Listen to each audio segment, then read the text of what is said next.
शिवजन्मोत्सव पाळणा सोहळा तयारीला वेग आला असून महिला राष्ट्रमाता जिजाऊंच्या वेशभूषेत सहभागी होणार आहेत, तर यावेळी जिजाऊ आणि शिवबाळांच्या विचाराचा जागर होणार आहे।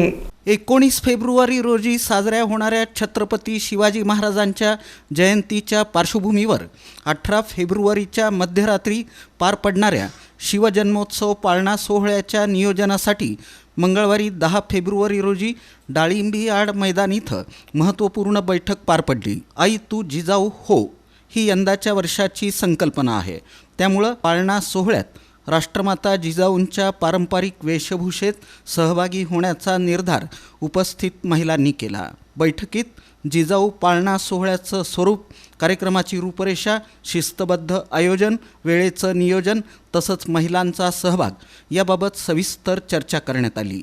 राष्ट्रमाता जिजाऊंनी छत्रपती शिवाजी महाराजांवर घडवलेले संस्कार, त्याग, मातृत्व आणि राष्ट्रनिष्ठा या मूल्यांचं स्मरण व्हावं या उद्देशानं हा पाळणा सोहळा साजरा केला जातो। या कार्यक्रमातून महिलांमध्ये सामाजिक भान, राष्ट्रप्रेम आणि सांस्कृतिक जाणीव अधिक दृढ होत असल्याचं मत चंद्रिका चौहान, शोभा मोरे, नलिनी जगताप, सुधा अळ्ळीमोरे, प्राध्यापिका ज्योती वाघमारे यांनी व्यक्त केलं। जे महिलांच्या समस्या होत्या की बससाठी ज्या समस्या होत्या त्यामध्ये आपण महापालिकेकडून बसची व्यवस्था केली आहे आणि मी पण त्या जो मला मान दिलेला आहे त्याबद्दल मी मध्यवर्ती शिवजन्मोत्सव मंडळाचे आभार मानते आणि मी पण कार्यक्रमाला येणार आहे। तुम्ही पण या आणि तिथं पुढील जर काही अडचणी येत असतील कार्यक्रमामध्ये त्या आपण निश्चित सोडवण्याचा प्रयत्न करणार आहे आणि हा ऐतिहासिक सोहळा बघण्यासाठी सर्व महिलांनी यावे।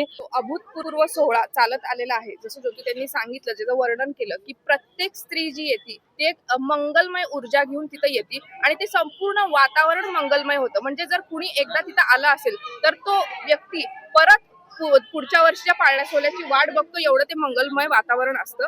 आणि या इतके वर्ष झालं आम्ही स्त्रिया जो आहेत, महिला जो आहेत, ते कुठल्याही अपेक्षा न करता हा पाळणा सोहळ्याचं नियोजन म्हणा आमच्या बंधूंच्या सहाय्याने यशस्वीरित्या पार पाडत होतो। पण त्याचा सन्मान म्हणून या वर्षीपासून जे मध्यवर्ती शिवजन्मोत्सव मंडळांनी कार्याध्यक्ष आणि 2 उपाध्यक्ष पद ही महिलांना दिलेली आहेत।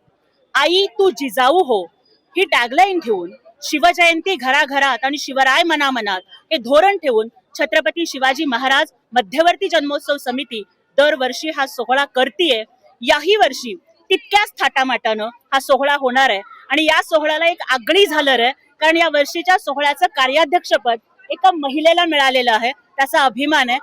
बैठकीदरम्यान महिलांनी कार्यक्रमाच्या यशस्वीतेसाठी आपापली जबाबदारी स्वीकारत स्वयंसेवी सहभाग नोंदवला।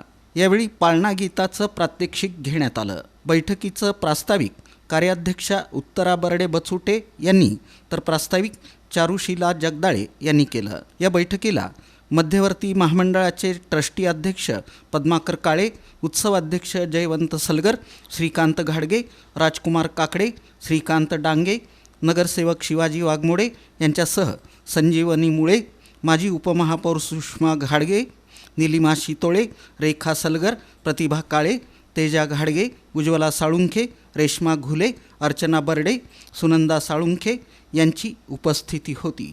कार्यक्रम यशस्वी करण्यासाठी देवीदास घुले, सचिन स्वामी यांनी परिश्रम घेतले। दरम्यान उपमहापौरपदी निवड झालेल्या ज्ञानेश्वरी देवकर, नगरसेविका श्रीदेवी फुलारे, श्रद्धा पवार, मनोरमा सपाटे, मंदाकिनी तोडकरी, अलका भवर, मृण्मयी गवळी, UPSC परीक्षेत यश मिळवणाऱ्या वैष्णवी गायकवाड यांचा गौरव करण्यात आला।